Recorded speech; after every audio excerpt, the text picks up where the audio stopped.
99% લોકો આ વાનગી ભૂલી ગયા છે અને જો તમે એકવાર બનાવશો તો તમે વારંવાર આ રેસીપી ચોક્કસ બનાવશો.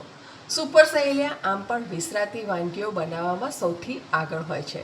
તો આજે હું તમારા માટે એવી જ એક રેસીપી બનાવવા જઈ રહી છું. છેલ્લે સુધી વિડીયો જોજો, ખૂબ ઇન્ટરેસ્ટિંગ છે, એકદમ હેલ્ધી છે, ઉર્જા શક્તિ આપે એવી છે અને પચવામાં એકદમ સરળ છે. ચાલો હું નિપા મિસ્ત્રી જઈએ મારા કિચનમાં. અહીંયા મારી પાસે અડધો કપ કણકી છે, એટલે કે ચોખાના ટુકડા કહે તે છે. તો અહીંયા મેં કૃષ્ણ કમોદની કણકી લીધી છે જે અડધો કપ છે. હવે એની અંદર આપણે અડધો કપ મગની દાળ લેવાની છે.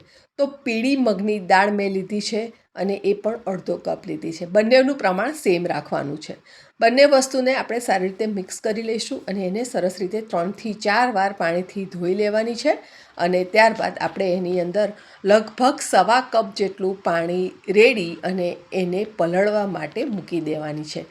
બહાર ખૂબ જોરમાં વરસાદ વરસે છે અને એવા વરસતા વરસાદમાં આવી સરસ મજાની ગરમ ગરમ વાનગી આપણને મળી જાય જે હેલ્થમાં પણ ખૂબ જ હેલ્ધી છે અને સ્વાદમાં તો એકદમ સ્વાદિષ્ટ. તો કેવી મજા પડી જાય. તો ફ્રેન્ડ્સ, અહીંયા મેં લગભગ 40 મિનિટ જેટલી દાળ અને ચોખાને પલાળી લીધા છે અને એને એક કુકરમાં ટ્રાન્સફર કરી લેવાના છે. પલળવા માટે જે પાણી આપણે અંદર રેડ્યું હતું તે પાણી પણ આપણે સાથે લઈ લેવાનું છે. અને ત્યારબાદ આપણે અહીંયા 1.5 કપ છાશ લીધી છે. છાશ અહીંયા થોડી ખાટી ઓછી છે. તમને જો ખાટી વધારે ગમે તો તમે ખાટી છાશનો ઉપયોગ કરી શકો છો. બધી વસ્તુને આપણે સરસ રીતે મિક્સ કરી લઈશું અને ત્યારબાદ એની અંદર હળદર ઉમેરી લઈશું. લગભગ 1/4 ચમચી જેટલી હળદર અને એની અંદર આપણે 1.5 ચમચી જેટલું મીઠું ઉમેરી લઈશું, અથવા તો તમે તમારા સ્વાદ પ્રમાણે મીઠું ઉમેરી શકો છો. સારી રીતે મિક્સ કરી લઈશું અને એને ઢાંકી અને કુકરમાં 3 સીટી પડે ત્યાં સુધી થવા દઈશું. હવે અત્યારે આ વિસરાતી વાનગી છે, તો પહેલાંના જમાનામાં લોકો છૂટી જ ખીચડી થવા દેતા હતા. હવે કુકર આવી ગયું છે એટલે આપણે કુકરમાં કરી રહ્યા છીએ. એક દસ્તો લઈશું, એની અંદર આપણે 5 કળી લસણ લઈશું અને 4 લીલા મરચાં છે જે સ્વાદમાં થોડા ઓછા તીખા છે. તમારે તમારા ચોઈસ પ્રમાણે મરચાં અંદર ઉમેરવાના રહેશે. એક ટુકડો મોટો આદુનો લેવાનો છે, એમાંથી થોડું આપણે આદું આ કાઢી લઈશું અને બાકીનું જે આ આદું છે તે એને છોડા સાથે જ ઉમેરી લેવાનું છે. હું હંમેશા છોડા સાથે આદુનો ઉપયોગ કરતી હોઉં છું. 5થી 6 નંગ કઢી પત્તા અને ચપટી મીઠું ઉમેરી લઈશું અને જો ગમે તો તમારે 1/2 ટીસ્પૂન જેટલું જીરું ઉમેરી અને એને સરસ રીતે વાટી લેવાનું છે.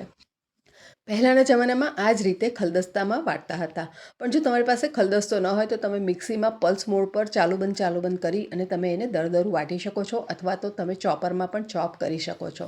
તો આ રીતે અધકચરું વટાઈ જાય ત્યારબાદ હવે આપણે અહીંયા એક ટુકડો આદુનો અને એક લસણ લેવાનું છે. લસણ મોટું છે એટલા માટે મેં એક કળી લીધું છે અને જે આપણે એક ટુકડો કટ કરીને આદુનો રાખ્યો હતો તે બંનેને આપણે બારીક સુધારી લેવાનું છે.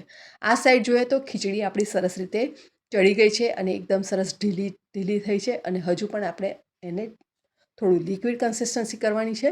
તો આપણે હજુ પણ એમાં થોડું પાણી અંદર ઉમેરીશું. તો પહેલાં આપણે એને આ રીતે થોડું ચમચાની મદદથી એને મેશ કરી લેવાની છે અને ત્યારબાદ જરૂર પડે એ પ્રમાણે આપણે થોડું કરી અને એની અંદર પાણી ઉમેરતા જશું. પણ એ પહેલાં આપણે એમાં થોડો વઘાર કરી લઈએ. વઘાર કરવા માટે આપણે એક વઘારિયાની અંદર લગભગ 3 ચમચી જેટલું ઘી ઉમેરી લેવાનું છે અને આનો વઘાર આપણે ઘીમાં જ કરવાનો છે, તો જ એનો ટેસ્ટ ખૂબ સરસ આવશે. ત્યારબાદ આપણે એની અંદર 1 ટીસ્પૂન જેટલું જીરું ઉમેરી દઈશું. જીરું થોડું લાલ થાય એટલે એની અંદર 1/2 ટીસ્પૂન જેટલી હિંગ ઉમેરી લઈશું અને ત્યારબાદ આપણે 10થી 12 કઢી પત્તા એની અંદર ઉમેરી લેવાના છે. ત્યારબાદ એની અંદર આદું, મરચાં અને લસણની આપણે જે પેસ્ટ બનાવી રાખી હતી વાટીને મસાલો એને અંદર ઉમેરી લઈશું અને એને આપણે લગભગ અડધીથી પોણી મિનિટ માટે સાંતળી લઈશું, જેથી કરીને એની અંદરની જે કચાશ હોય તે દૂર થઈ જાય. આપણે આને લાલ નથી કરવાનું, ફક્ત સાંતળવાનું છે અને એની કચાશ દૂર કરવાની છે. ત્યારબાદ આ તડકાને આપણે ખીચડીની અંદર ઉમેરી લેવાનો છે. આપણે એને હવે મિક્સ કરવાનું છે, પણ સાથે સાથે આપણે થોડું પાણી પણ અંદર ઉમેરતા જશું અને એને મિક્સ કરતા જશું. તો સૌથી પહેલાં આપણે અહીંયા 1 કપ જેટલું પાણી લીધું છે અને એને વઘારીની અંદર રેડી દીધું છે, જેથી કરીને અંદર બધો જે મસાલો હોય એ બધો જ એની અંદર આવી જાય પાણીમાં અને સરસ રીતે આપણી ખીચડીનો સ્વાદ પણ સરસ રહે. તો હવે આપણે એને મિક્સ કરતા જવાનું છે અને અહીંયા મેં લગભગ 3 કપ જેટલું પાણી રેડી દીધું છે અને આ રીતની કન્સિસ્ટન્સી તૈયાર થઈ ગઈ છે. કન્સિસ્ટન્સી તમારે કેવી કરવી એ તમારા પર ડિપેન્ડ છે. તમે જાડી પતલી તમને જેવી ગમે એવી કરી શકો છો. અહીંયા મેં 1/4 કપ જેટલા કોથમીર ઉમેરી દીધા છે અને કોથમીરનું પ્રમાણ થોડું વધારે રાખવાનું છે. કોથમીર વધારે ઉમેરવાથી એનો સ્વાદ પણ ખૂબ સરસ આવતો હોય છે. બધું સરસ રીતે મિક્સ થઈ ગયું છે. તો હવે આપણે એને છોડી દઈશું થોડી વાર માટે એને કૂક થવા માટે. તો લગભગ આપણે અહીંયા 6 થી 7 મિનિટ માટે એને કૂક થવા દીધું છે અને હવે આપણે એ જ વઘાર્યાની અંદર ફરીથી 2 ચમચી જેટલું ઘી લઈશું અને જે આદું અને લસણ બારીક સુધારીને રાખ્યું છે એને આપણે સાંતળી લઈશું અને ત્યારબાદ એની અંદર એક વઘારનું મરચું ઉમેરી લઈશું. થોડુંક આપણે લાલ કલર થાય એ રીતે મરચાં અને આદુને સાંતળીશું અને ખીચડીની અંદર એટલે કે આપણે જે આ તાબડો બનાવ્યો છે તેની અંદર ઉમેરી લઈશું. ઘણા લોકો એને તાબડો કહે છે, ઘણા લોકો એને ગેસ કહે છે અને ઘણા લોકો એને ભેડકું કહે છે. તમે શું કહો છો મને કોમેન્ટ બોક્સમાં જરૂરથી જણાવો. તો હવે આપણે એને કરી લઈશું ગરમા ગરમ સર્વ. અને જો બહાર વરસતો વરસાદ હોય અને આ રીતે આપણને ગરમા ગરમ તાબડો, ગેસ કે પછી ભેડકું ખાવાનું મળી જાય તો કેટલી સરસ મજા આવી જાય.